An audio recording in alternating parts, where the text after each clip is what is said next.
পরিবর্তন করা হলো বাংলা নববর্ষের শোভাযাত্রার নাম। মঙ্গল শোভাযাত্রা থেকে মঙ্গল বাদ দিয়ে এর নতুন নাম করা হয়েছে বর্ষবরণ আনন্দ শোভাযাত্রা। এই নামেই এবারের বর্ষবরণের অনুষ্ঠান আয়োজন করা হবে। 11 এপ্রিল শুক্রবার ঢাকা বিশ্ববিদ্যালয়ের চারুকলা অনুষদে এক সংবাদ সম্মেলনে এ তথ্য জানানো হয়। পহেলা বৈশাখ ও বাংলা নববর্ষ 1432 উদযাপনের বিভিন্ন দিক জানাতে এই সংবাদ সম্মেলনের আয়োজন করা হয়। সংবাদ সম্মেলনে চারুকলা অনুষদের ডিন আজহারুল ইসলাম বলেন, সকলকে সঙ্গে নিয়ে এবারের শোভাযাত্রা আনন্দময় হবে। গত 23 মার্চ সংস্কৃতি বিষয়ক মন্ত্রণালয়ের সভাকক্ষে এক সংবাদ সম্মেলনে ঢাকা বিশ্ববিদ্যালয়ের চারুকলা অনুষদের আয়োজনে অনুষ্ঠিত হয়ে আসা মঙ্গল শোভাযাত্রার নাম পরিবর্তনের ইঙ্গিত দিয়েছিলেন সংস্কৃতি উপদেষ্টা মোস্তফা সরয়ার ফারুকী।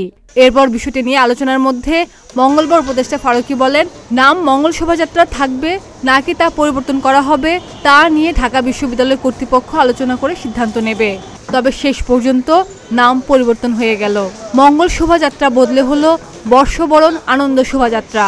আর এইবারের শোভাযাত্রার প্রতিপাদ্য ঠিক করা হয়েছে নববর্ষের ঐকতান ফেস্টিভালের অবসান। খাদিজা নিপা, প্রতিদিনের বাংলাদেশ।